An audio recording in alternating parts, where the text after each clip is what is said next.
And go ahead and mute your mic just to make sure that we don't have any background noise that prevents others from hearing what's being said. And when we do have Q&A, which we will, please remember to unmute to speak. Just so you know, right now we're in a Microsoft Teams meeting, and you should see a toolbar that you can hover over to find it, maybe at the top, maybe in the middle. I'm not sure where it is for you. I think for you it may be at the top. But you have all of your options here. Just locate the chat. You can also locate the hand raise, because that's where you can raise your hand if you have a question, and also locate the mute button so that you can mute and unmute yourself in the camera. Those are like the important pieces for participating today. And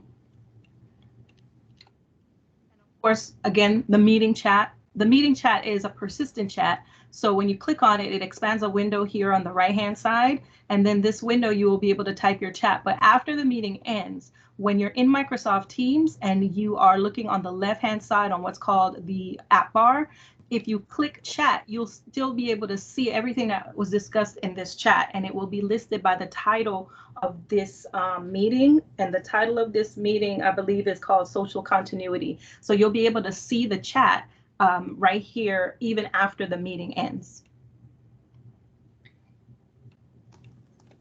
Okay, so just so that I want to make sure you really get fully immersed in the webinar and participate in the activities. So obviously you're viewing the webinar on your computer. Hopefully that's where you are. But I also want you to use your smartphone, because there are going to be some activities where I want you to participate, and it'll be a lot easier if you're able to scan the QR codes that you see on the screen so that you can participate in some of these activities. As you know, when you're doing online webinars with these kind of with these conferencing tools, whether it's Teams or Zoom, there are a lot of times that you cannot do certain interactive elements within the platform itself. There are certain limitations, and so you may have to use tools outside of the platform to have that engagement within your online classes. And so that's why I'm asking if you can use maybe a mobile device. I'll try to share the links for whatever it is that we're doing in the chat, but if you have that mobile device handy, you can scan that QR code and it'll take you right to the activities. Okay, and so just a quick intro. My name is Michelle Singh. Like Audrey says, you can look me up on Twitter and LinkedIn at SinghNBCT, and the QR codes that you see there both take you to my Twitter and my LinkedIn. I'm a 15-year educator with Miami-Dade County Public Schools. So I have been in the classroom for 10 years, and then I worked at the district for about 5 years. All right, so one of the things that I like to do is make sure that, you know, because this is a 5-part series and I want to make sure you get as much out of it as you can. There's a strategy called Note Catcher, or that's the name that, you know, we're using. Basically, it's note taking throughout the webinar. So I'm sharing with you a link to some interactive notes, and you're able to go. You can either scan it on your device. I'm going to put the link right now in the chat for you, so that you can just click on the link and open it up. But this takes you to a document that you can download yourself. So if you click on it, you'll be able to download your own copy. If you go to that shortcut link that you see there, the bit.ly link, you'll be able to download your copy, and it's a Word document, and you can use it to take notes.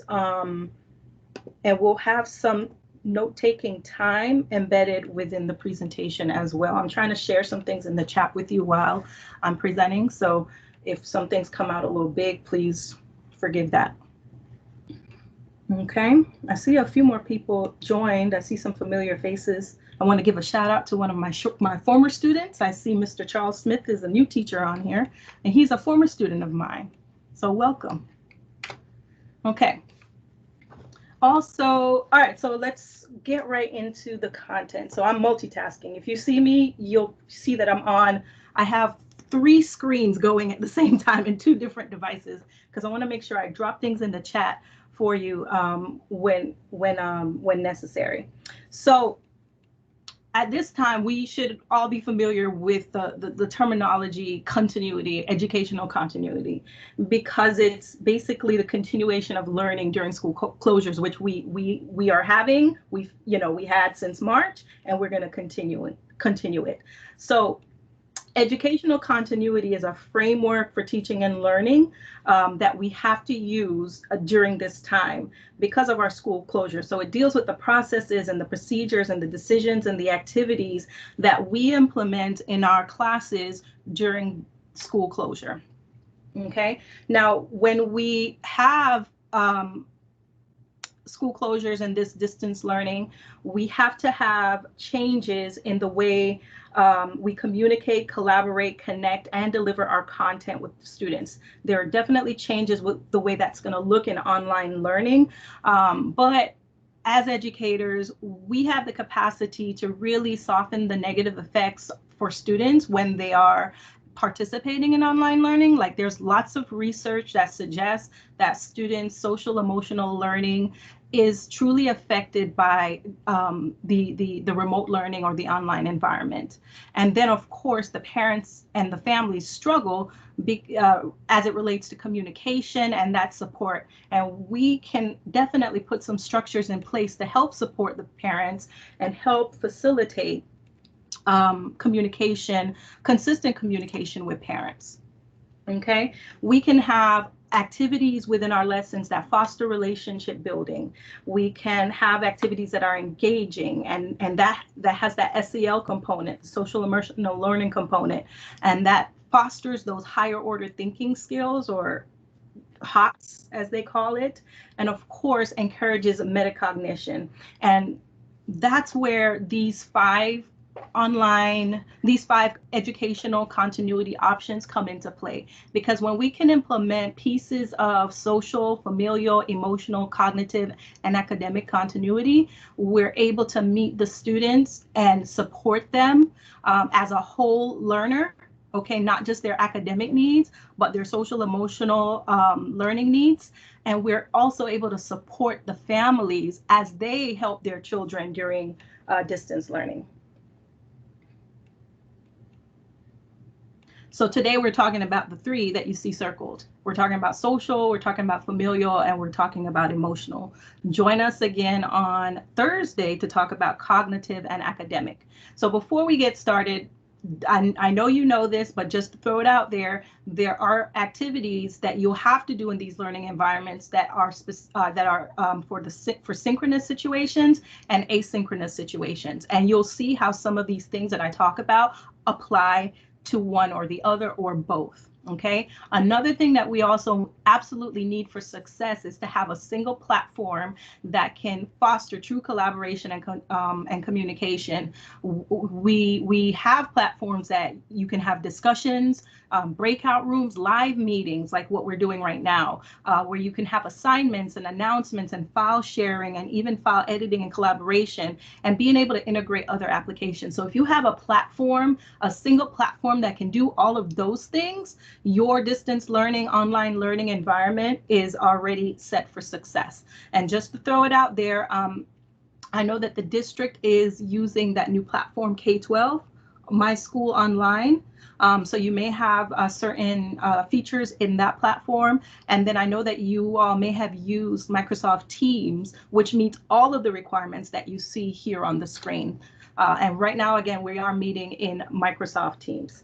So let's start with social continuity. What does that? What exactly does that mean? It relates to relationship and trust building between you and your students, but also the student relationships, the student and peer relationships. So you still have to grow that in the online environment, even though it may seem a little challenging. But small and whole group activities can help to develop those or to achieve that social continuity, because relationships are important. Relationships matter.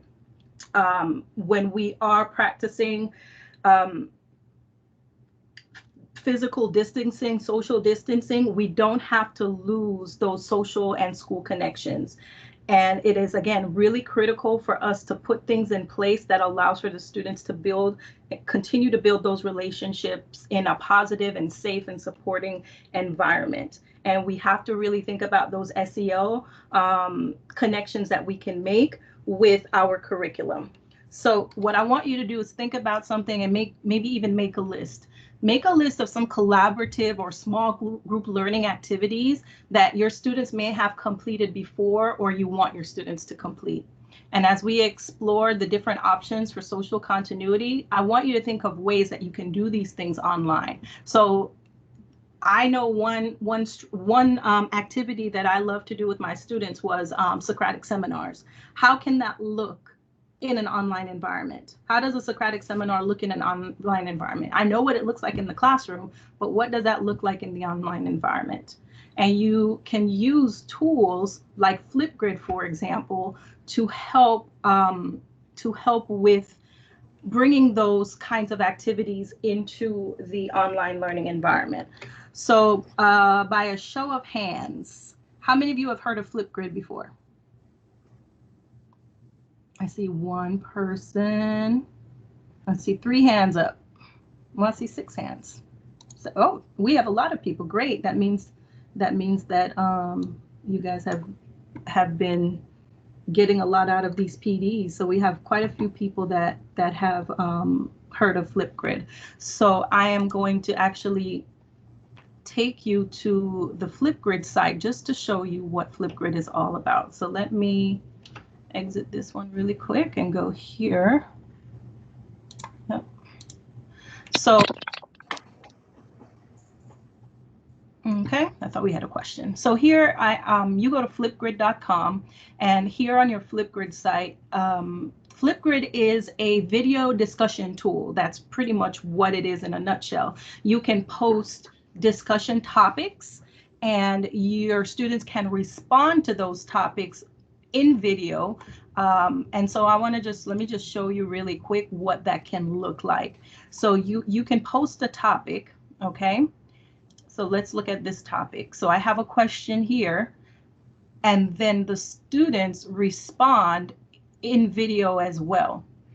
And so it really fosters that the social interaction, because the students can see each other's responses and they can also respond to each other in video and comment and all of that. They can do all of that in Flipgrid. Something else I want to point out in Flipgrid, you have topics and you have groups. You can categorize. So like if you have period 1, period 2, period 3, you can set up different groups and have different topics in those groups.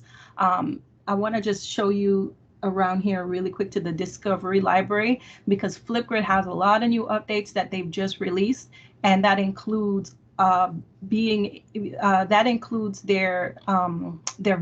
partnership with vendors. For example, they have partnerships with BBC, they have partnerships with Nearpod. If you use Nearpod, code.org, so you can already find lessons that have been built by these partners and just add them to your Flipgrid library. So there's no starting from scratch. You can search 25,000 topics that already exist. So let's say I wanted to find a Socratic seminar, because remember I told you earlier that Socratic seminars were my favorite thing. I love doing Socratic seminars. I do a search for Socratic seminar here, and I can see other teachers who have done Socratic seminars, and I can click on the way on what they have. And if I want to add it to my library to now give it to the students, I can do that here. So Flipgrid is a terrific tool because it does foster that social connection for the students. And you don't have to start from scratch. You can just pull from whatever you want here in the Flipgrid. Okay, and then you have other tabs here. Another thing I want to point out is over here where it says Shorts. Shorts is your own camera in Flipgrid. So if you wanted to record a video for your students, you can record a video and then grab the link for the Flipgrid and just send it to them. So if you wanted to give them like a little message, you could just record it outside of a topic just using the Shorts camera.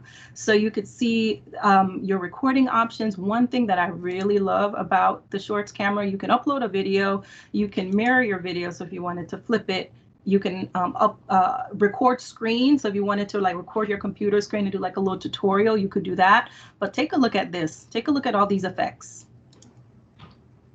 Okay, filters. Look at that. So you can add all of these elements to your video. There are filters, there are frames. So look at this. This one I really like. So if one of your assignments was for the students to do a newscast, you can add these frames. Okay, I'm going to show you another one that's going to really be cool. I'm going to click here on boards. Okay, and I'm going to choose the regular notebook paper. So look, I have a board here, but look what happens when I split my screen. So a student could be on one side talking, and then they could be using the draw tool to explain a project or you know, whatever it is. They can add text, they can add emojis, images, and they can do all of that while talking on one side and writing on the other. I'm right here. My camera's not facing it's facing the wall. So that it's super cool, you know, with the things that they have built into the Flipgrid. Let me flip my camera so that the students can really have fun using it. So I wanted to just show that to you for Flipgrid so that you could see what the possibilities are with students using Flipgrid. So it's a great way to use this tool to bring that social, emotional learning connection for your students. So I'm going to X out of here because you saw the Flipgrid, and I'm going to go back here. Okay, so how many of you, show of hands, want to try Flipgrid out if you have not already done so? Awesome. Okay, so Flipgrid is a tool you can add to your toolbox. So definitely write that down. And maybe I think Audrey, I think there may be a Flipgrid webinar coming up as well. And Audrey, I forgot to do that activity that I wanted to do to start. I just got right into the webinar. I'll do it with you on the Thursday webinar. Okay. I thought it was Wednesday. Wednesday. I keep saying Thursday because I'm used to this Tuesday, Thursday thing with us. It's on Wednesday. All right, so I am going to talk about just 5 things that you can do to achieve social continuity. And we'll start with virtual icebreakers and celebrations. So on the screen, there are 3 examples of virtual icebreakers that you can use. The first one is really simple, right? Students find a place on the map. They describe why they want to go to this place, or talk about the location if they have visited it. So it could be a quick way to start your class, just to get the students, you know, familiar and with each other, and it also gets them learning about each other, even if the icebreakers are like really quick. So you put a map, and then students can answer in the chat, or you can have some students share out.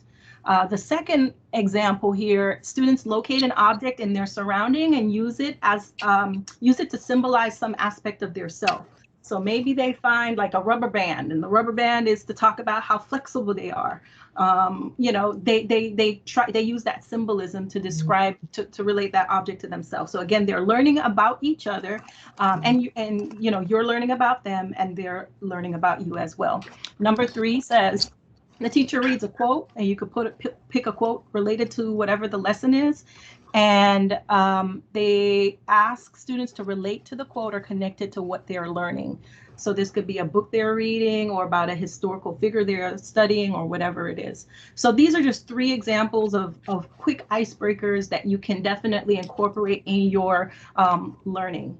And if you're using Microsoft Teams or some kind of learning management system, this can also be done where the students can just respond and still be able to read and learn about each other and reply to each other. So you're seeing here an example of a Teams channel for icebreakers where the teacher will post, and then the students just respond, and they're learning from each other. Even though they're not in a synchronous meeting, they can do this type of activity asynchronously as well.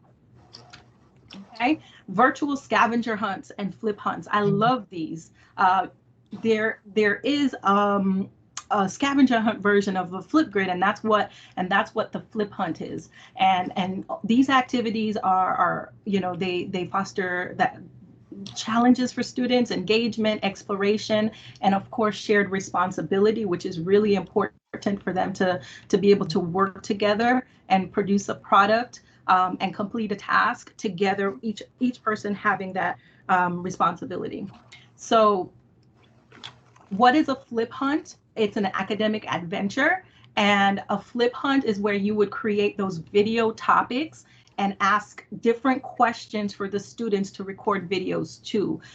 It's a great way to differentiate because each of your questions can tie into a different level. And then it's also a great way to incorporate the different learning styles, because you can have activities that include movement, that include explanation, that include creativity, that include like critical thinking. So it's a great way for differentiation and that kind of multimodal presentation of content and options for students. So here's an example of a Halloween Flip Hunt that I actually found in the Flipgrid Disco library. And so you can see some of these examples here. Like one is interviewing. One of them is explain if the number 31 is a prime number. Find a skeleton and identify at least 5 bones. Draw your best Frankenstein monster. So there, and one of them is researching the history. So you can see that each activity targets different skills that the students have to respond to. So in this Flip Hunt, each question, the students are either working in groups to answer each question, or they can do it individually. So that's what a Flip Hunt is. Here's a more practical one, right? This is a division Flip Hunt, and this actually was created by Dr. Leslie Cresson, and that's her Twitter. So she did this division Flip Hunt with her students, and what I like about this is it is challenging, but it is also, it includes all the elements of what a Flip Hunt should have, with that movement and the critical thinking and being able to explain and show. It does target like all the learners. So when you're creating a Flip Hunt, you want to keep in mind, yeah, you want the students to be able to either work together or work individually, but you want to be able to make sure that there is that physical activity involved. There are questions that require the students to use creativity, critical thinking, the collaborative skills, and explanatory tasks. So think of some ways that you, or ideas that you have that you could possibly use a Flipgrid for. Okay, and if you have your mobile device, here, you'll be able to scan this, and this is a link to, and what I'm trying to do in this webinar is give you information, but also show you some tools that you can use for activities that are similar to what we're doing. So in this activity, it links to a Nearpod Collaborate board. A Nearpod Collaborate board is like, I don't know if you're familiar with Padlet, but it's similar to a Padlet where if the students are responding in a chat, and I'm going to put the link in the chat. If the students are responding in the chat, it's a little difficult for them to see each other's responses because they won't see it on the screen unless you put it on the screen for them. But if you incorporate like a Collaborate board, for example, you're able to show it on your screen. Okay, so I can actually go here to the Collaborate board, open it up,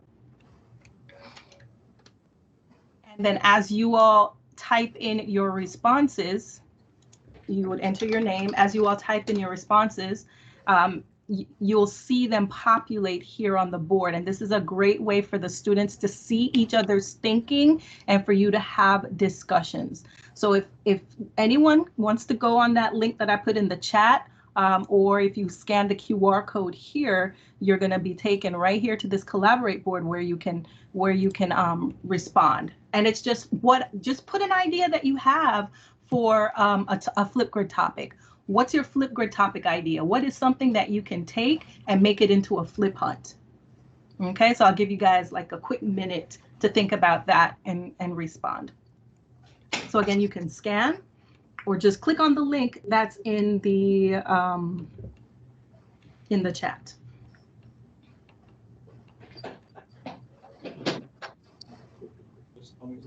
Okay, so I'm gonna actually go to the board just to see if we have anyone.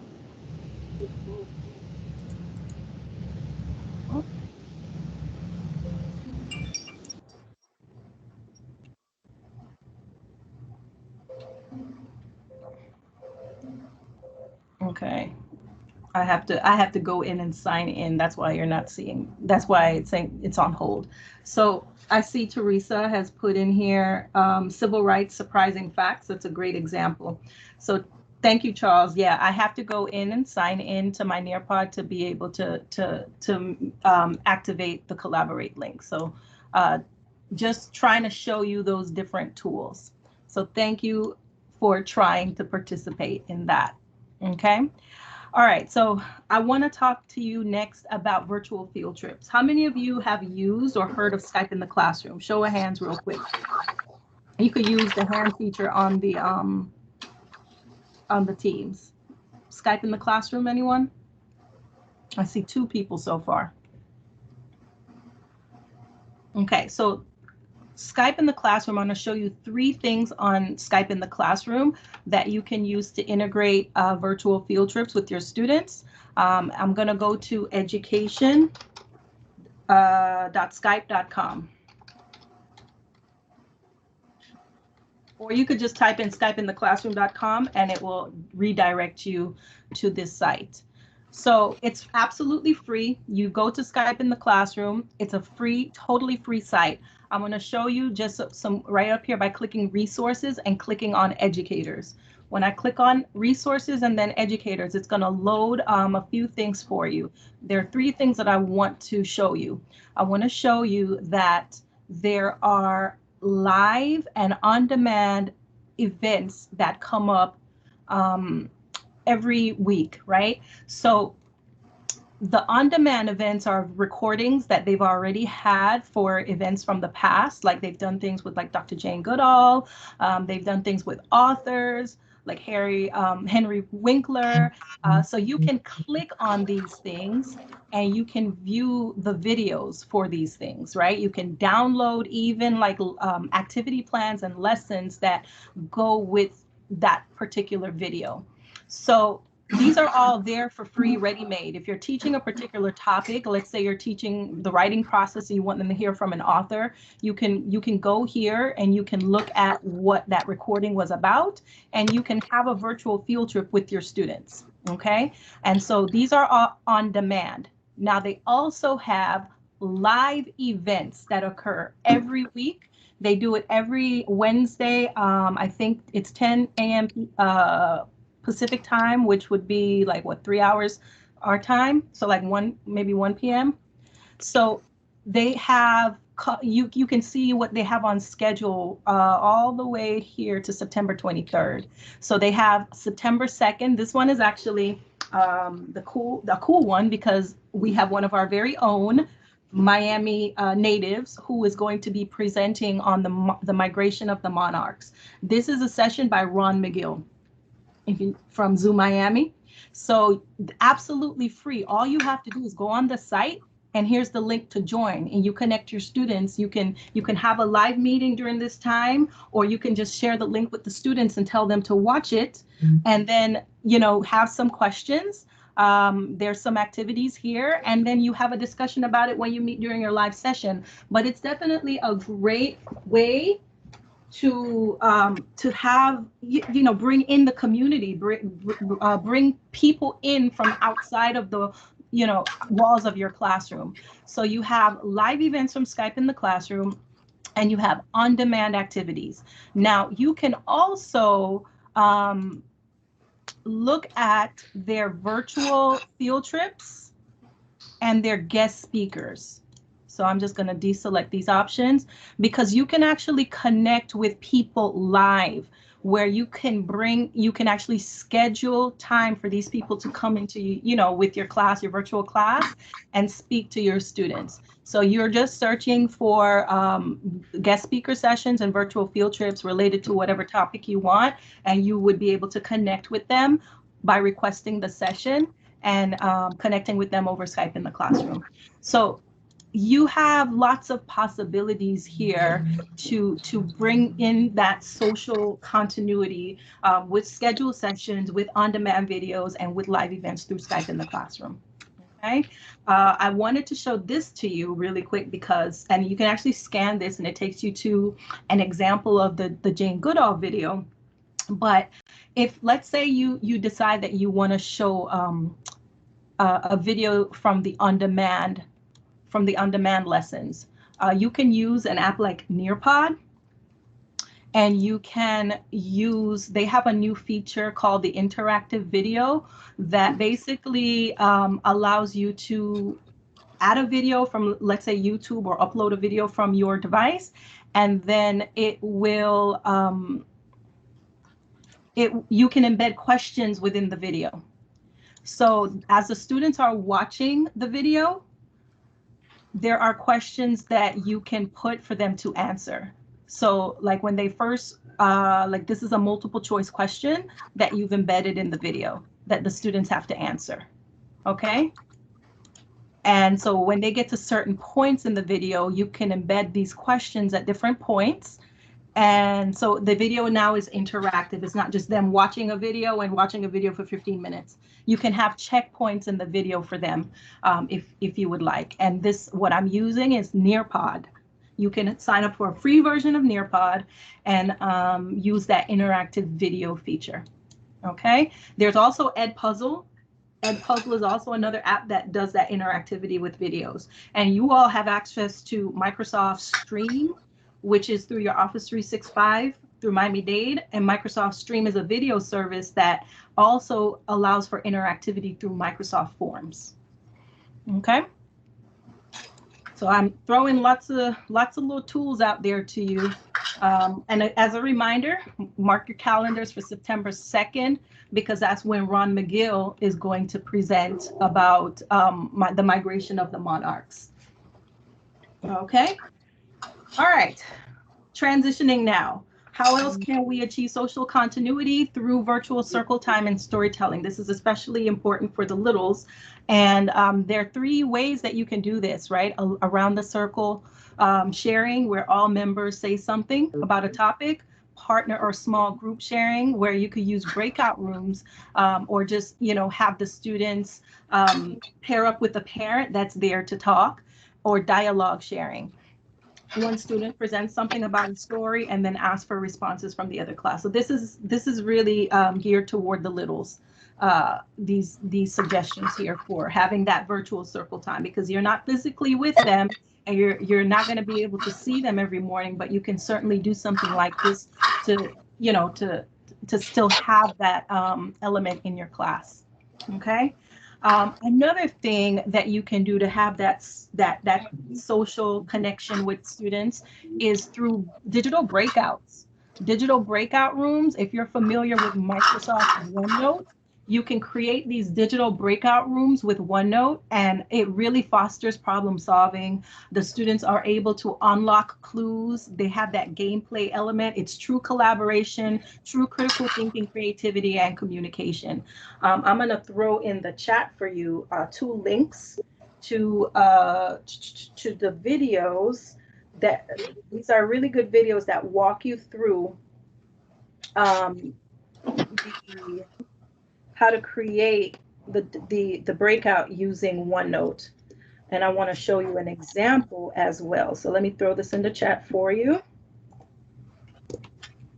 Okay, so, and I'm actually going to play this for you really quick. Hi, everyone. So today I wanted to give everybody a little peek inside a digital escape room that I made. If you've ever heard of escape rooms, they've kind of become very popular these days with friends and groups of friends. You can go to a place where you have to. Are you guys able to hear the video? Thumbs up for me? Okay. To solve a whole bunch of clues in order to escape a room within a particular time. You can actually create something like this similarly for your students, and you can also do it digitally, which is what I have up on my screen. Digital escape rooms are kind of fun for the students to do in a variety of different formats, but I designed mine in OneNote, and I'm going to show you how to build one of these very simply using OneNote and how to distribute it to your students. So you can see, for example, what I have on my screen is one related to social studies, and you can create this for pretty much any content area. And mine is in more of a narrative story type of escape room, so the students will actually be putting themselves time traveling through ancient Egypt, and they have to figure out how to get back into the present day.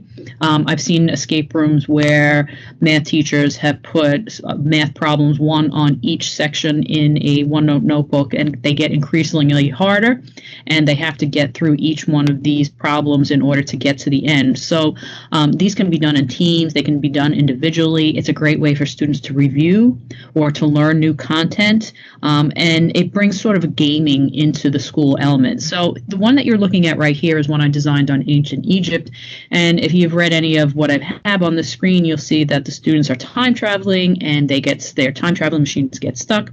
They get stuck in ancient. Okay, so I want to actually jump into an example and show you one here, and I saw comments saying that this is from Christine. Your students have lots of problems accessing OneNote. Just note that the OneNote that you're going to create for the breakout is different than your class notebook. So the access that the students have to the regular OneNote that you'll create for your breakout will probably more than likely not be the case because it's not in a class notebook. Okay, if you watch those two videos with the links that I just shared with you in the chat, she walks you through how to create the breakouts and those steps. Okay, so this is you want to have a regular welcome page with some kind of activity, and because the students have to participate in an activity to unlock the other pages. That's the whole point.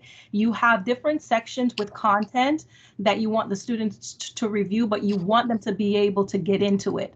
So if I click it, it tells me it's password protected. So I actually have to have the password to get into the section to be able to unlock it. And in order to do that, I have to basically complete the tasks.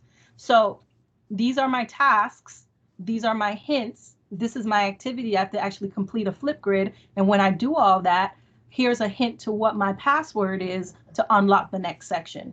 So I'm just going to cheat because I actually have my passwords. You wouldn't do this. This is only for me so that I remember what I put as the password.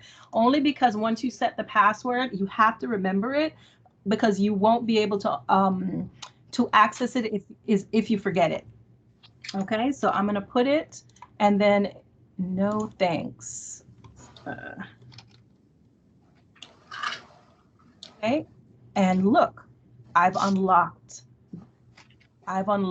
this section because I entered the correct password. So this is what your students will see, and whenever they unlock sections, you can put quote pages with content or anything that you want them to do, and then you have the hint to the next one, and then they have to enter the passcode to get to the next one, and the next one, and the next one, and at the very end, you have, whatever your activity is or whatever their prize is or whatever badge they've earned. Because it's kind of like a fun activity, you want to associate something with it that they win, right? When they unlock these codes. Could be points or, passes, free pass, I don't know, whatever you can associate with it. But yeah, I just wanted to show that to you because you could definitely bring that element of social continuity in by using these OneNote breakouts. Okay, so we've talked about 5 things that you can do for social continuity. So think of the activities that you wrote down when I first asked you the question, and think of some social activities that you do with your kids. How can you make adjustments to them so that you can apply them to the setting of your online class? How can you achieve social continuity during online learning? So this is a question for you to think about to add to your note catcher that I shared with you earlier today. And of course, you can always access it here by clicking on that note catcher. Okay, so at this time, if I'm gonna before we get into the next part, I'm gonna open it up for questions in the chat. Do you all have any questions for me in the chat, or you could come off mute real quick so we can answer some questions.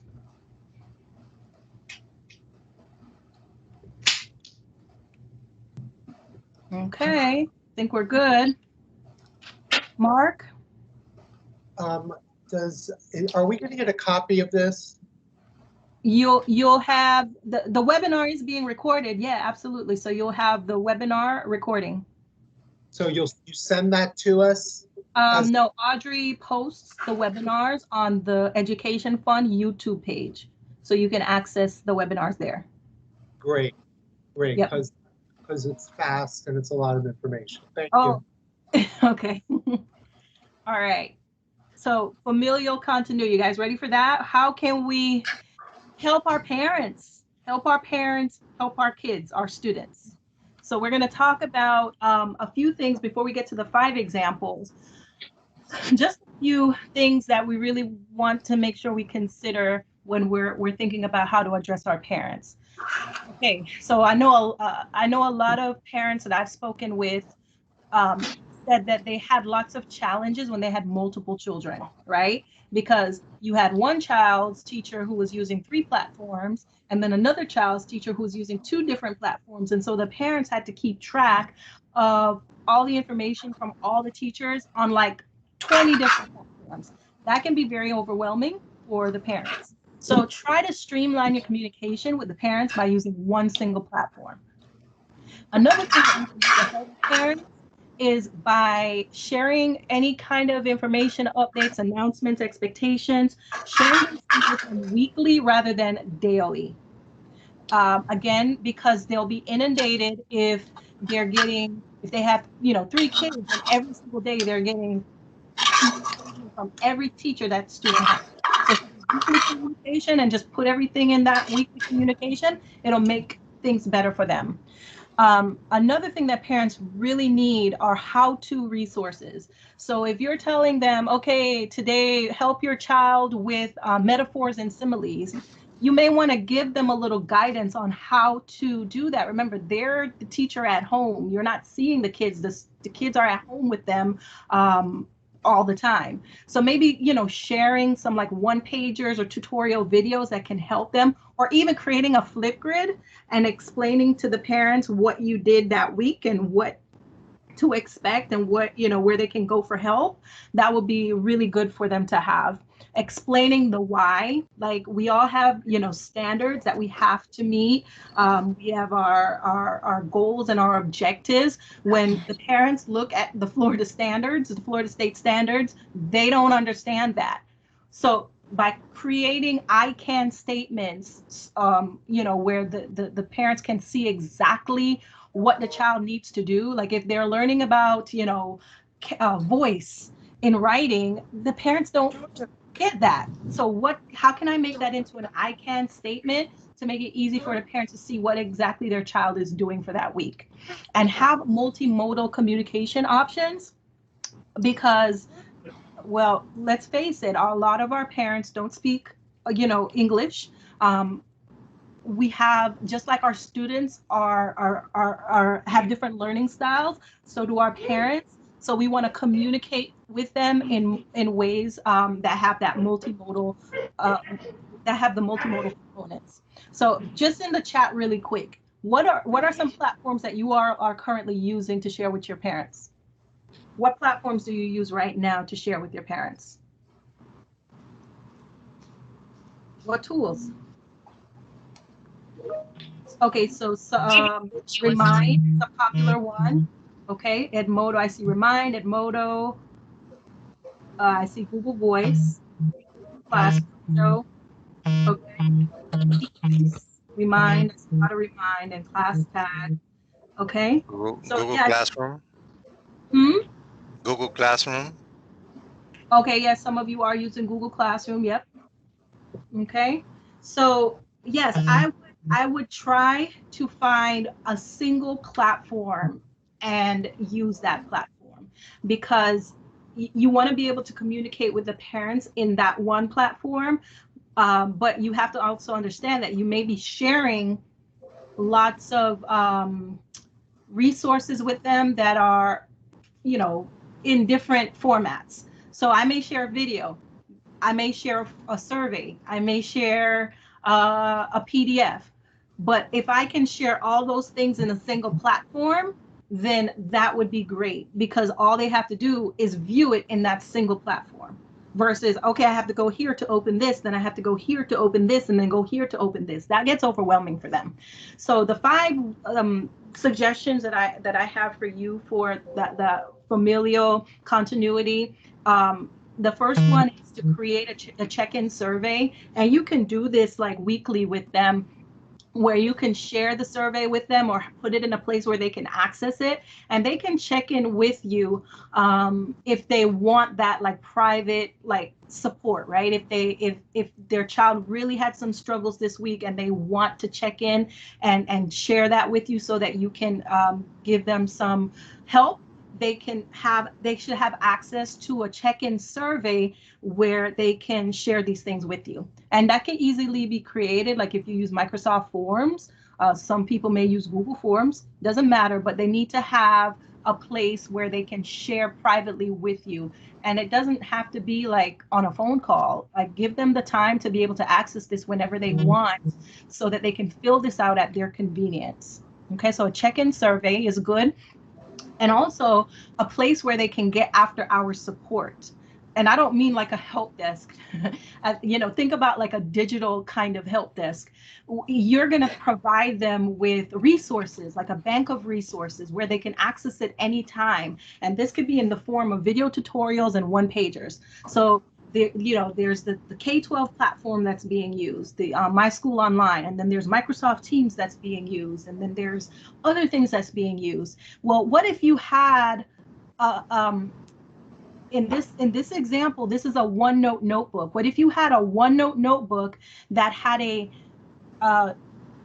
had sections, help resources, tutorial videos, training one-pagers, all of these things here where parents could click on them and access help tutorials that will help them help their child. You know, they don't have to flood your emails asking for stuff. They can just go here because you've loaded it with the things that they'll need when they need it, and they have 24 hours of access to it. Okay, so some sort of after hours support, some bank of resources that they can go to. And of course, being available for virtual office hours. You can use, you know, it's up to you, you choose what you use, but you can schedule with, you know, your Outlook session, conferences using Microsoft Teams, Zoom, it doesn't matter. But you can schedule this time where, you know, parents can join these virtual office hours with you and get that support that they need. So maybe like allotting 1 or 2 hours a week where parents know you're definitely going to be available and open from 8:30 to 10:30 every Wednesday in the morning. I can pop into this virtual office hours and ask quick questions because I know that teacher will be available. Can everyone please mute, because I'm seeing in the chat that there's some background noise. So if you all don't mind, let me go ahead and mute all.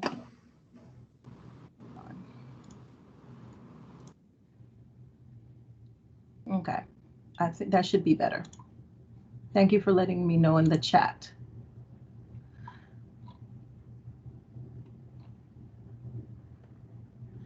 Okay, all right, so virtual office hours and a public question forum.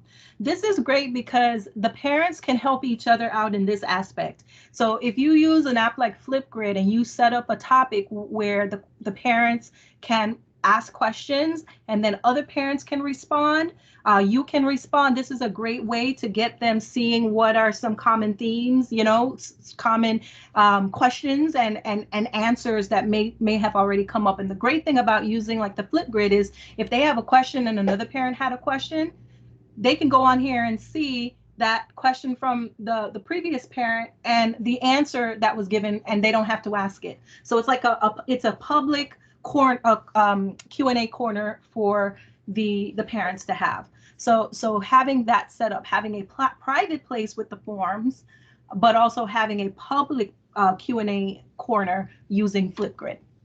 Okay, and last but not least, utilize resources that you have from the community, and any resources that you can find to really support, because let's face it, the parents and the students are going to need support in these areas. Try to think of some of the things that we may have emphasized with our students as it relates to time management and organization. Especially now, they are going to need that support. So anything that you can find to share with the parents related to supporting them in this way would be great. But also think about free community activities and resources.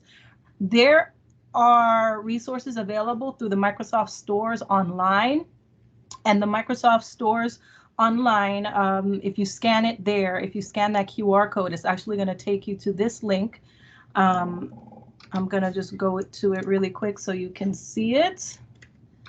The Microsoft stores offer free virtual workshops and trainings for parents and students, and they just have to know that this exists.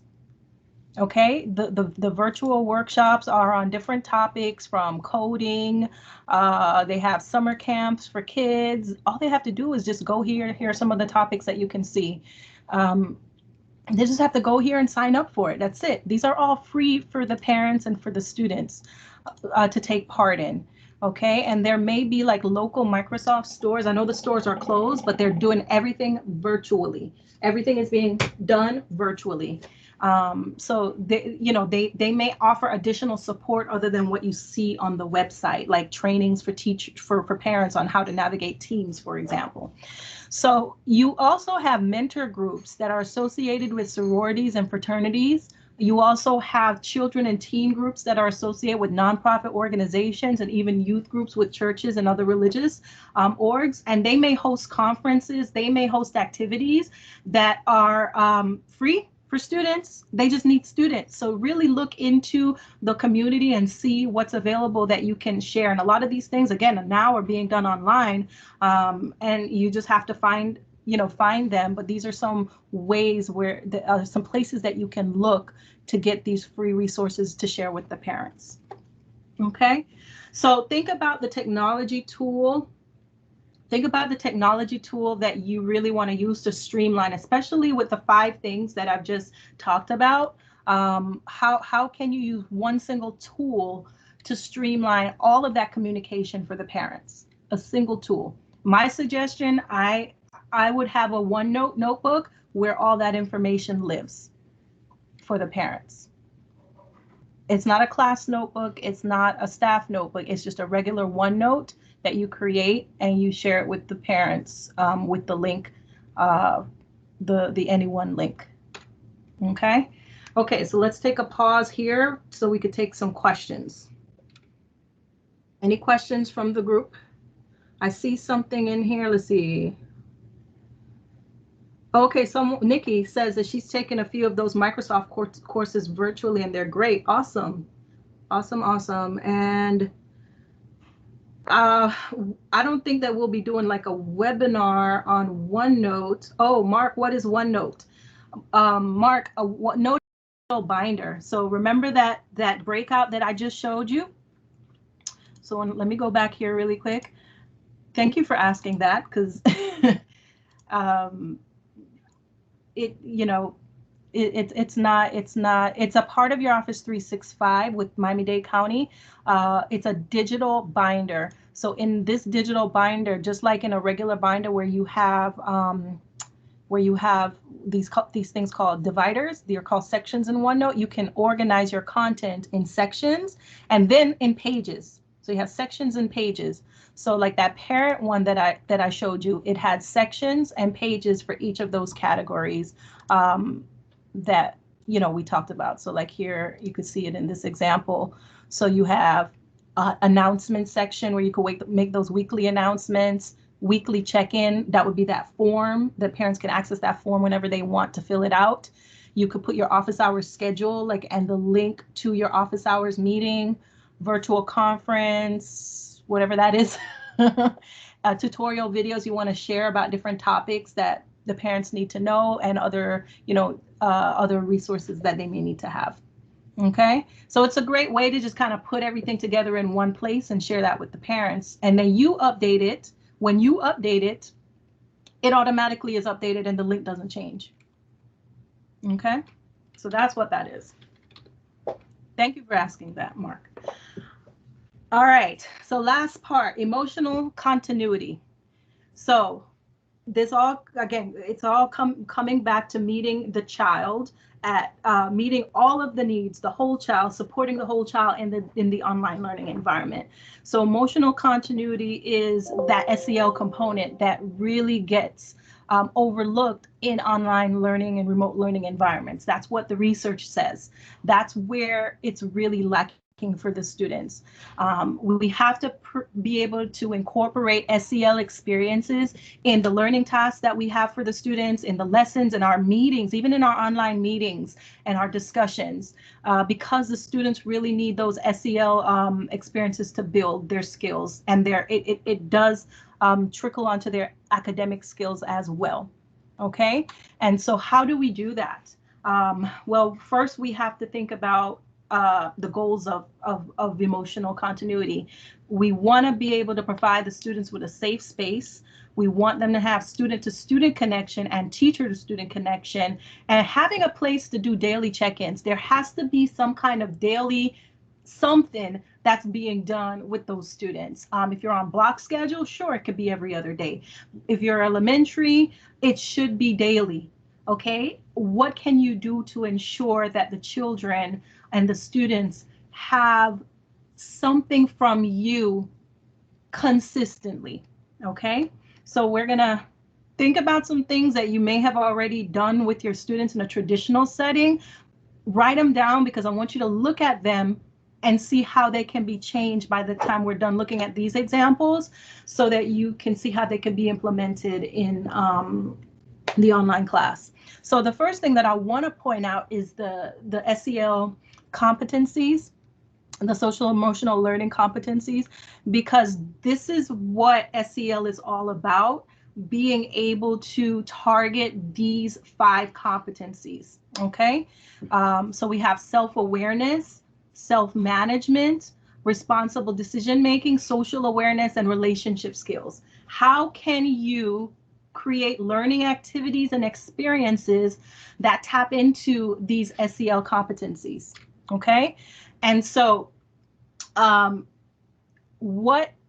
think about what you have done and where they could align with the competencies that you see there. I'm putting this there, but you don't really have to respond, because I want to give you time to really ask questions, and I know we have to finish soon. But just so you know, this was a Padlet. Padlet is another tool that allows you to have that collaborative connection. So it's similar to the Nearpod Collaborate, where when one person responds, it shows on the board, and when the other person responds, it also shows on the board. So I'm just, again, showing you different options of tools. So here is an example. Oh, I don't have that many Padlets. Let's see. I want to show you an example of a Padlet. Let me see here.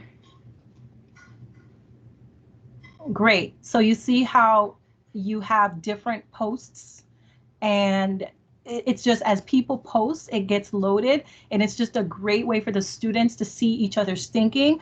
But it also has a little reply button when you enable it that allows for students to reply to each other. So I think it's great because it offers that option as well. And that's Padlet. There's the free version and there's the paid version, just like there's a free and paid version of Nearpod. So just so you know. Okay. All right. So we're going to talk about those 5 competencies and try to link certain activities that we can do that, align with those 5 competencies. So starting with self-awareness. Here's a fun thing that I learned in a national board conference that I went to a few weeks ago, a virtual conference. There's this thing called the mood meter. And the mood meter was created by Yale Center for Emotional Intelligence. And they have this ruler program, and you could Google that. But the mood meter is a great way for you to start your class, to check in on the students, right? You have your meetings with them, check in on them. So put the mood meter on the screen and look, it has all of the words, and each category is like tied to like a different feeling in terms of like from being very pleasant to being frustrated, right? And so you have the students choose a word and then they talk about why they are feeling that way. Okay, so the mood meter is a great way to have a daily check-in, and that's self-awareness. There's also an app. There's a mood meter app that the students could download on their phone. It costs 99 cents. Remember, this is all like with the Yale Center for Emotional Intelligence, but it can help them to be self-aware of their feelings throughout the day, because they could track their feelings throughout the day by entering it on the app. So one way you could kind of implement this is just by putting it on the screen and just having the students in the chat, share their word. But you can also, if you're familiar with word clouds, you can set up a word cloud and have the students respond with their words. And if any of you are participating and you either scan or you go to the link that you see there, a word cloud will take all the words. So let's say a student puts the word happy and 10 students put the word happy, then that word becomes bigger in the word cloud. So I want to show you, I don't know if anyone has logged into that. So let me see if there are any responses. None yet. So let me see, show responses. So I'm using Poll Everywhere for this word cloud activity. So Poll Everywhere, it allows you to do different things like polling. You could do open-ended questions. So I'm using the word cloud option. And so once you start typing in your words, once you start typing in your words, you'll be able to, there, I was looking for the full screen. When you start typing in your words, you'll see them appear here, okay?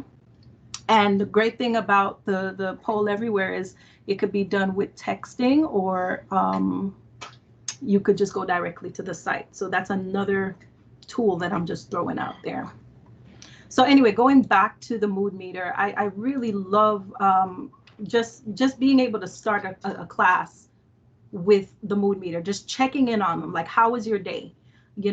What word describes how you're feeling today about this particular project that we have coming up. So it's a great way to really check in on the students. So really using the mood meter to address their self-awareness is tip 1. Tip 2 is self-management. Students need this in the unstructured learning environment that is their home.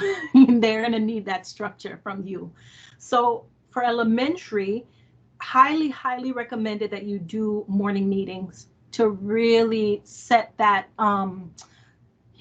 set the goals for the day and give the kids a push start into the day. So a morning meeting can consist of, your greetings and your hellos.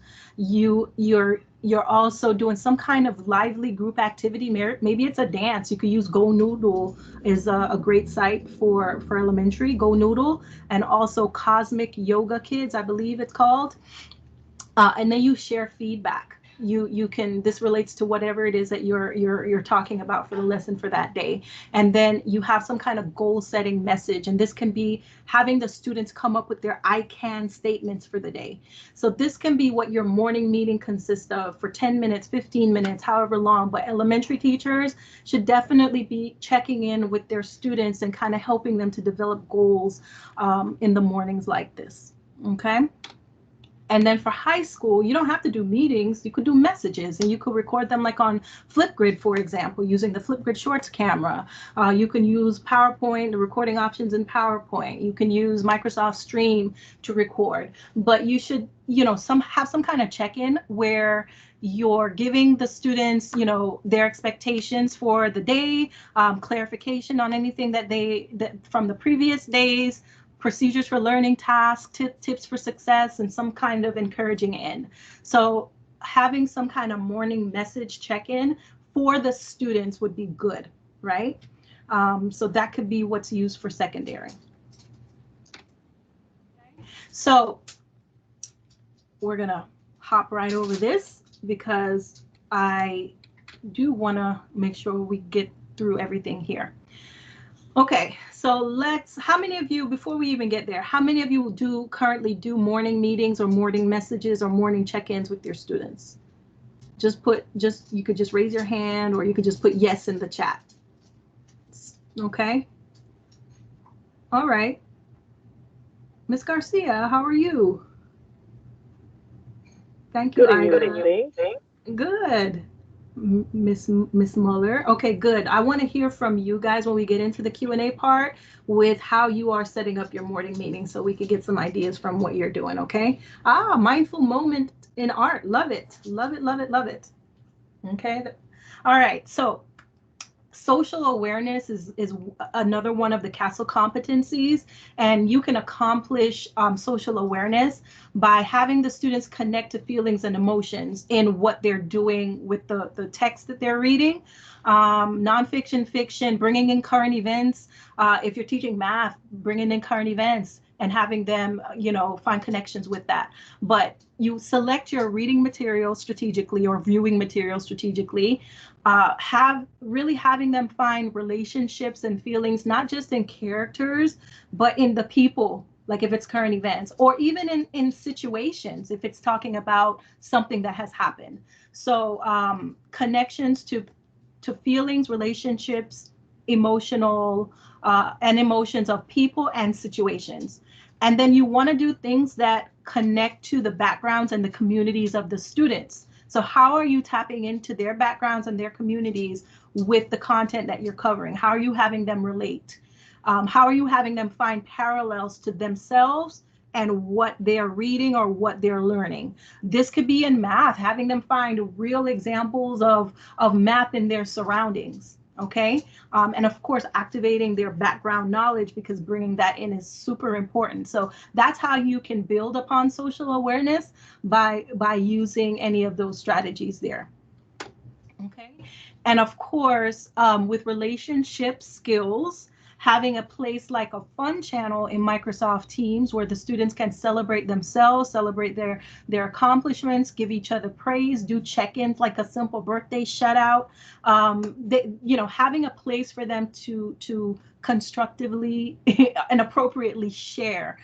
You can have a place for them to do that. That can be done on a Flipgrid, or if you use Microsoft Teams, it can be done in a Microsoft Teams channel, and that will help them with that relationship skills competency. Okay, and then last but not least is responsible decision making. That daily those daily check-in prompts. I love the Rose, Thorn, and Bud activity. This one comes from Mindful Schools, but basically you can do check-ins where you have the students share a highlight, which is the rose, something that they were successful at doing in the lesson, or a small win, right? The thorn is a challenge that they faced, and then the bud is something new that came from that experience. So using that rose, thorn, bud framework to kind of structure maybe like your morning meetings or your check-ins, or having them be able to just respond to it in a discussion prompt is great, because it really does tap into that responsible decision making. So for you, I have a rose, thorn, bud reflection. So think about a highlight, success, or small win that happened with remote learning, online learning. Think about that. And think about a challenge that you foresee or have experienced, or something you can use more support with for online learning. And then think about what new ideas from today related to social, familial, and emotional continuity that you can take into the online learning that you're going to do really soon when school starts back. So this is actually just connected to a Flipgrid. So if you scan the QR code here, it's going to just take you to a Flipgrid. But I really want you to think about like what challenges you foresee and what support you need, and what's a win that you had during remote learning that you could carry over into online learning. And then, what are some things that you're learning in not just this PD, but the PDs from like the district that's going to support you in that process. So take a second and you could think about that. You can scan the code, you can respond in the chat, but now I want to hear from you. So before I stop sharing my screen, you know, go ahead and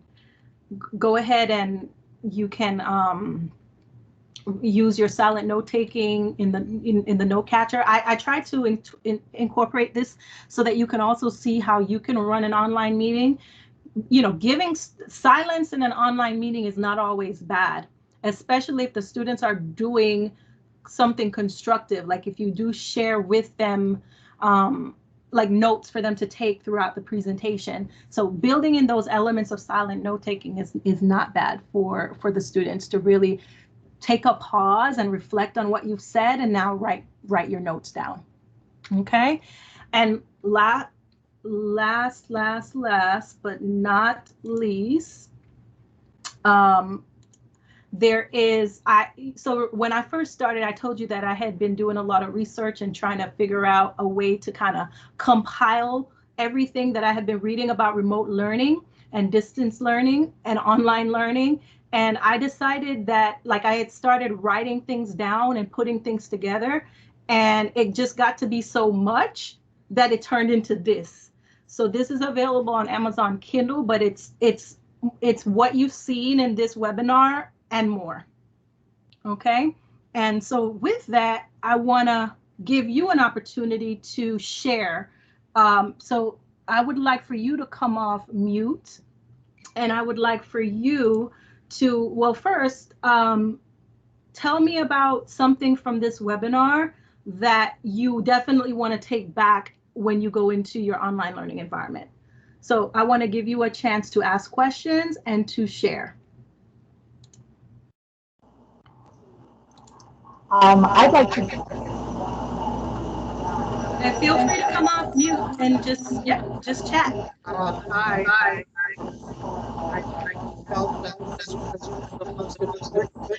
Hold on a second, Mark. For some reason, I cannot hear you. There's a lot of background noise. So hold on. Let me just. Okay. Go ahead, Mark.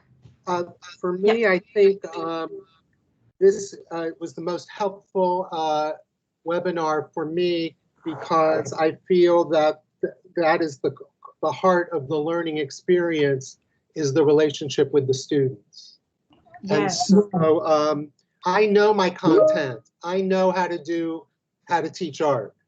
But to create these kind of relationships and create this continuity online is something I'm a novice teacher at. So I really appreciate the resources you provided for me to experiment with and begin. And the template is kind of there for me to follow.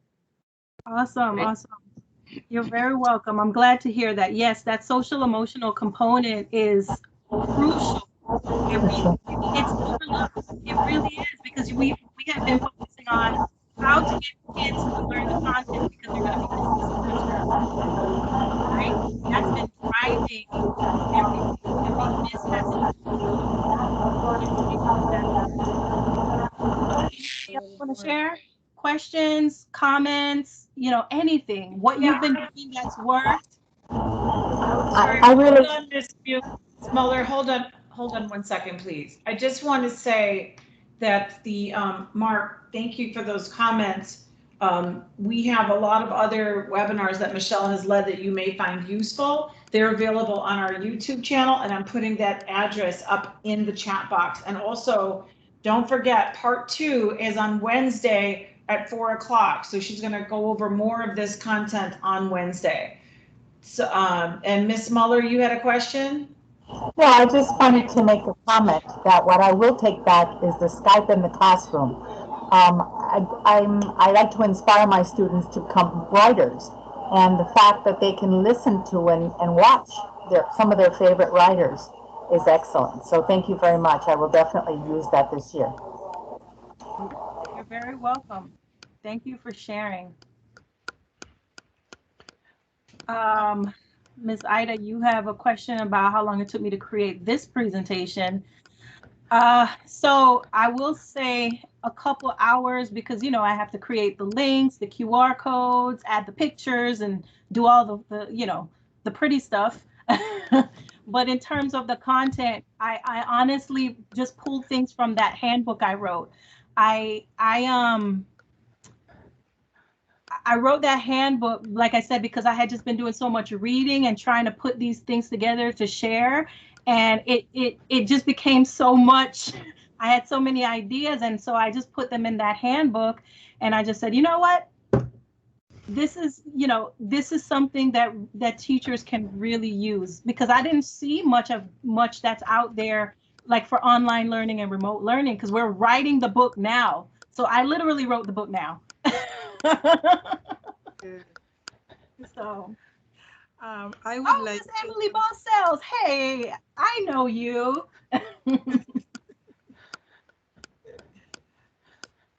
I would like guys to come off mute. I would like to can you hear me?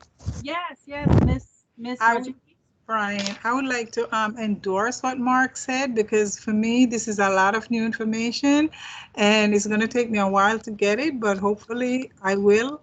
And I'm going to tune into you again on Wednesday. And I do have some Microsoft lessons to do too.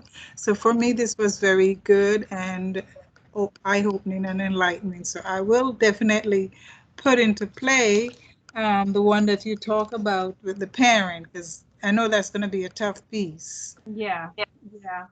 I will say in the handbook there are hyperlinks, because it's a digital book. So there'll be hyperlinks to examples. When you click on it, it'll take you to some of the examples and some of the sites that I've talked about here, and tutorials and things like that. Okay, thank you. Well, it was a great session. I enjoyed it. Thank you. Thank you. We have more time, so I'm willing to answer questions, to show you something. If you want me to show you something that I've gone over, you want to see it slower. You could go over the OneNote again for me. I would appreciate that. Okay. Okay. So for OneNote, so you're interested in doing it, like, let's say for, oh, I have to share my screen, sorry. So let's say you're going to create it for like the parent, right? Yes. Okay, so let me share my screen so I can show it to you. 1 second.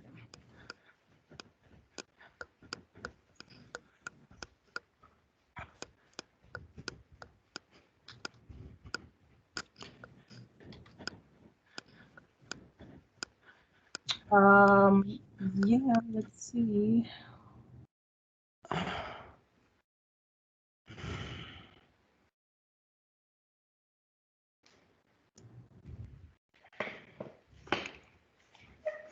I'm trying to share my screen.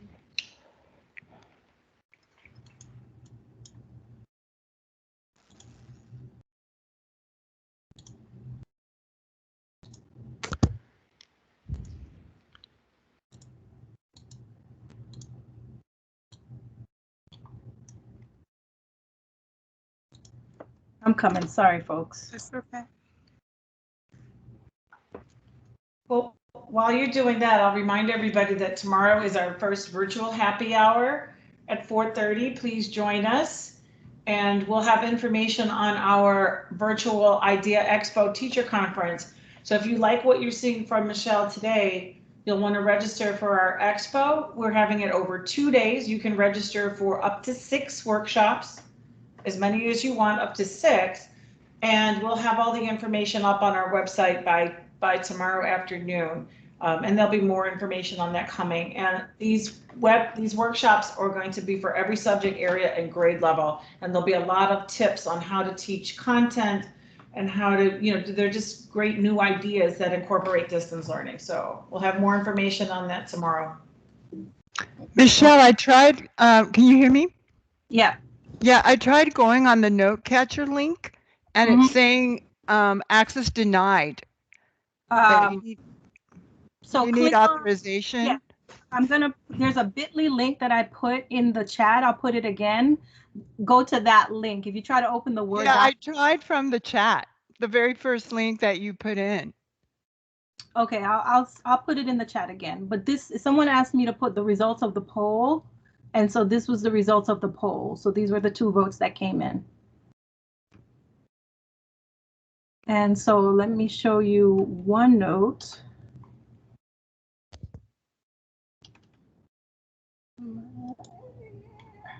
So what you would do is you would go to your Office 365 and you would go to OneDrive, and then you would create a new OneNote, because you're not creating a staff notebook, you're not creating a class notebook, you're just going to create a regular OneNote. Okay. Okay, so when you create the OneNote,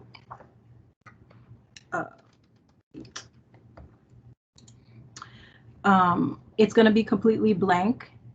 And so this is where you can add sections and pages to it for your parents. Okay. So once it loads, it's taking a little time. So everything is blank, right? Down here at the bottom, you can add, click down here at the bottom left, you can add a section. So, you know, announcements. And you can add as many sections as you want. And inside each section, so if I, you know, let's say this is my home section, I want to rename it. So I right click and I click rename, and I'm going to click it home, click home. So inside each section, I can add pages.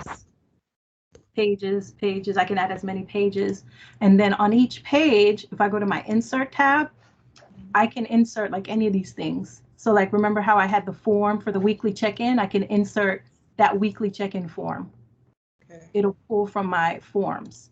If I want to add a video, I can click link. Oh no, that's link, sorry.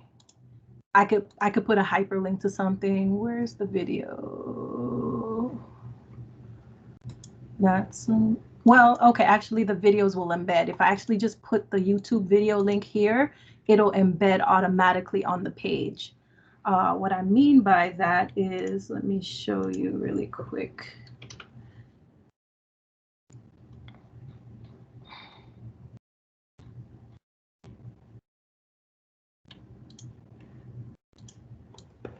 I'm just gonna grab this link here.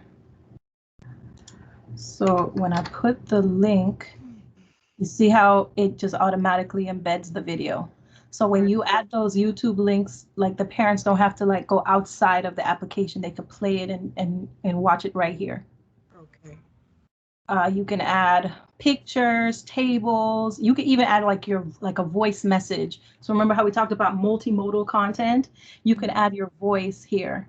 One thing I do like about the OneNote is, say you have, let me just grab something from the PowerPoint with text.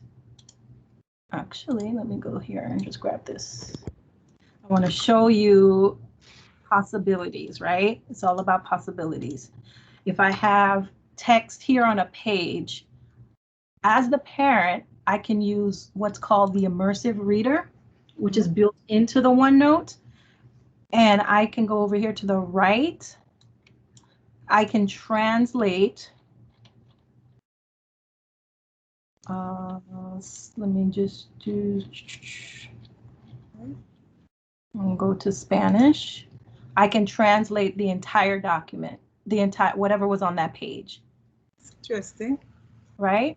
Yeah. So you have, you know, little things that are built in. That's why I recommend the OneNote, because there's little things that are built into it that are going to be helpful in the long run for the parents. Cool. Okay. Yeah, I like that. Thank you. You're welcome. Okay, what else? Well, the other question I was going to ask, you answered it in there because you put the video. Okay. So that's my questions. Okay. Miss Bryan, I'm also from Jamaica. You are? Well, hello, homegirl. All right. You guys have anything you want to share? What's the one thing from today's presentation that you know for sure you're going to use? You could put it in the chat, or you could come off mute and call it out. Yes, Emma, you can insert a picture with Office Lens, absolutely, because it's all part of your Office 365. So yep, you take a picture with Office Lens and you choose the OneNote, and it will go into the OneNote. Yep. Office Lens is another application if you're looking for like a scanner. Office Lens is an option, like especially for the students if they're doing, like for you, Mark, for art. So let's say the students drew their artwork and they want to take a picture and send it to you. Office Lens. That's the way to do it then. Yep, you check out Office Lens, Mark. You're gonna love that and share that with your students because it'll allow them to take pictures and it crops it nicely. It could convert it to PDF or, you know, add it to their OneDrive, put it in a OneNote. Can I send that picture that they post, let's say, to post it for the parent or to an administrator or things like that? Yeah, they're going to share it to you however you are collecting the information. And when they share it to you, you'll get it as a file. So from there, you could do whatever like you'd like with it. Your exhibitions and things with that. That's awesome. I think what would be really great for you would be using Padlet, because they can post their artwork on a Padlet, and you could do like a digital gallery walk or a digital exhibition using Padlet. Mm-hmm. Yeah. And then with the Padlet, they can reply to each other and give each other feedback on each other's artwork. One more question. Do you have a consulting service if we need help along the way? Good question, Mark. Michelle's awfully busy, but that's part of this support, is that it's like, okay, I took your workshop, but I need my handheld a little bit. I'm a new teacher. Oh, you're a new teacher. Okay. No, not new. I'm new to this. Right. Gotcha. I'm an old teacher new to this. So I see a couple other hands up. Are there still more questions, or are those old hands raised? Not sure, but feel free to come off mute, guys. Emily, no, this is not a real background. This is not my house, not with white furniture like that.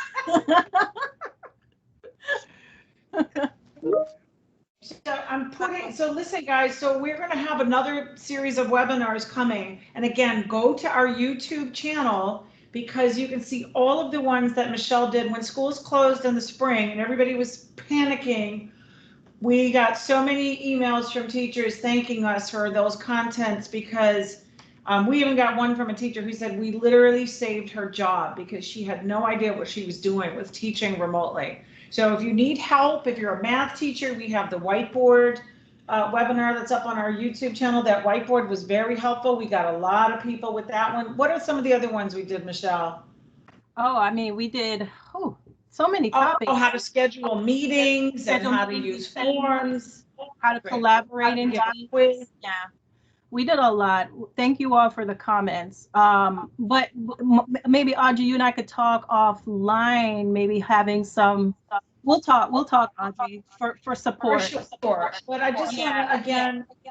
I'm putting in the chat box, that's the registration link to our virtual happy hour tomorrow. We have some prizes and we'll have some announcements. And it's just a nice icebreaker for back to school if you want to join us. We'll have more webinars coming up with Michelle and with others. Also, we have coming up Edpuzzle. We have one that is specifically doing Edpuzzle and Canva so that you can create your own graphics and logos. And we have one that is going to cover all of the elements of Khan Academy, because I think a lot of people, Khan Academy is kind of deep. There are a lot of layers to it and a lot of teachers are not using it, and it's there for you. So we're also going to offer one on Google Classroom, even though Google Classroom is not part of the district's preferred methodology. A lot of teachers still like to use it. So there just may be some things that will help you with Google Classroom that we will offer. But we'll have more webinars coming up. We have our Idea Expo coming up. So we're here with lots and lots of support that, as you can see, it's not like going and watching a PowerPoint, is it? You get answers to your questions in real time. So that's what we're trying to strive for you. I think that if you go back and look at the YouTube channel and see if there's anything on Michelle's, if you do have questions for her from any of those past webinars, I'm sure she'd be happy to answer those for you when you come back, next week in that one. And don't forget our happy hour tomorrow. Happy hour is from 4:30 to 5:30. and we'll have more events. Just come by and say hi. And we're trying to especially welcome all the new teachers. I spent past 4 days at new teacher orientation. Do we have any new teachers still here? Yes, Charles Smith. I met you, I believe. Yes, you stopped by my virtual table. So we had some great times. The past 4 days, there's a lot of new teachers, so we want to give them a nice welcome and make sure that they're getting the support that they need from their colleagues, because all you new teachers have to know you are entering one of the best school districts in this country. And I know many of these teachers right here in this chat room, and they are absolutely willing to help you. And so don't ever feel overwhelmed. You know, reach out. People will help you. Absolutely. I always say the only stupid question is the one you don't ask. Yeah, absolutely. And really quick, it's great seeing you all. Welcome back to school. We hope to see you tomorrow at the happy hour, and for sure come back on Wednesday at 4 o'clock for part 2 of this webinar. And if you need any help or questions, just email me and I'll make sure. If you have questions about today, we won't get this up probably until tomorrow. It does take a little bit of time. But if you have questions, email them to me and then I'll bring them up when we reconvene on Wednesday. I'll have them all in one place, okay? And again, you can always email me if you have any other questions about our programs. Our Ocean Bank Center is back open for free supplies. Go to our website. If you want to pass, it's all contact free. We're not letting people in the warehouse, but you can drive up, pop your trunk, and we'll put the stuff right in the car for you. So we have supplies for all grade levels. We're doing our best to meet all the needs, even though we're you know, it's a little bit different now, but you know, we'll get through it. So if anybody's resilient in this world, it's teachers, because you've already put up with so much. So yes, you'll get through a pandemic. I'm not worried about you guys. So feel free to email me. The Ocean Bank Center, just go to our website and request a pass and they'll send you the schedule. I don't have that schedule. Mark, thank you so much. Mark Godinez, thank you for your nice words. Hey, Mark. So we appreciate you all, and we'll hopefully see you all tomorrow. All right. Thank you all. So hopefully you'll tune back in on Wednesday. And come with your questions. Even if you have questions from today, come with them on Wednesday. We'll have time to go over. No, that's what I'm saying. If they have questions from today, they can email me now. So I'll have a list and we'll just run through those so that it's a little bit more organized. So it might take you a few hours to even think about what those questions are. So, or both. All right, everybody. Thank you so much. And we'll see you tomorrow and Wednesday. Bye, everyone. Take care. Good to see so many familiar faces and names. See everybody. Bye. Bye. Bye. Hey.